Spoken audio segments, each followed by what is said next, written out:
Hi guys! For today's video, pupunta tayo ng Tanay. Another unplanned na gala ito guys.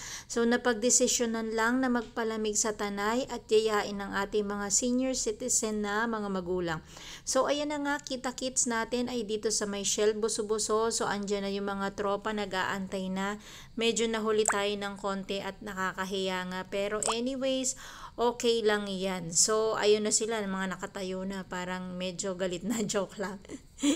So, nag-search muna ako ng isang church dito malapit sa Buso-Buso.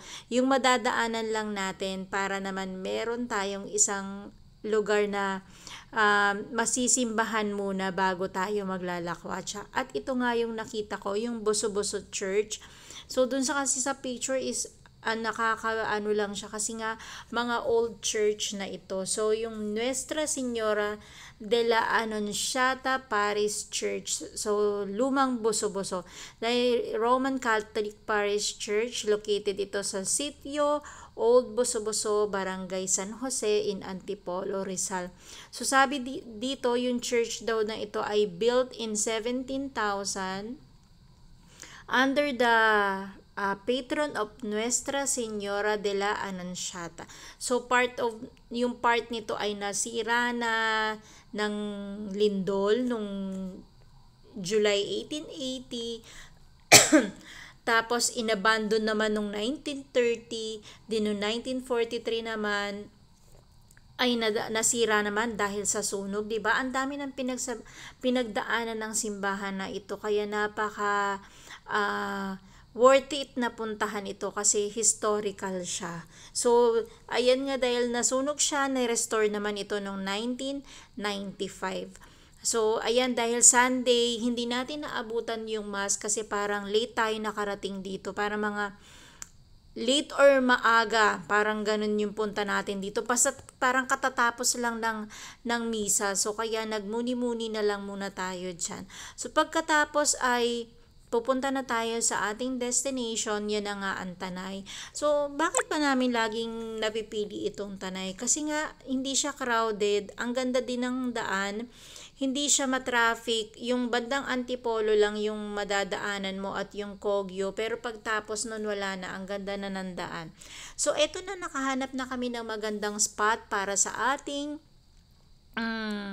pupwestuhan. So, ayan na si Mother Dear, pababa na siya. Medyo umaambo ng time na yan, kaya pinagsombrero ko na lang siya. Tapos yung iba naman ay naglagay na ng mga tent nila, nilagay yung para wala lang, magkwentuhan lang, dyan tayo kakain. So, diba, nakaka-relax lang kahit na ba sabihin mo na umaambon siya. Pero okay pa rin, worth it pa rin yung pagtambay-tambay mo dyan kasi ang lamig. Naka-jacket kaming lahat. Kahit si Daddy Roy na hindi nagja-jacket ay napa-jacket siya kasi nga ang lamig.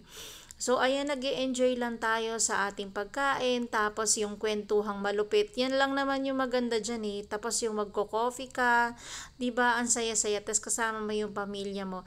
Tapos, meron din dyan nagtitinda ng buko. So, pagkatas natin kumain ay nakapagbuko rin tayo dyan. Halos pakayawin na nga namin yung buko dyan. So, diba, ang saya-saya lang pagka hindi mo naman kailangan gumasos ng malaki para maging masaya ka. Tapos, kasama mo lang yung mga pamilya mo at yung mga kaibigan mo, tamang kwentuhan lang, okay na yan. Tapos magbaon na lang kayo para totally tipid na talaga siya. So, ayan lang guys, sila Mother nag-e-enjoy, sumasayaw-sayaw pa. At talagang mahangin nung time na yan, kaya naman na-enjoy talaga namin yung weather kahit na medyo umaambo ng konti, okay lang siya, 'di ba? So ayan na nga, at medyo pahapon na kaya bumaba na rin tayo para hindi naman tayo masyadong gabihin. So ayan lang muna for today's vlog. Bye-bye!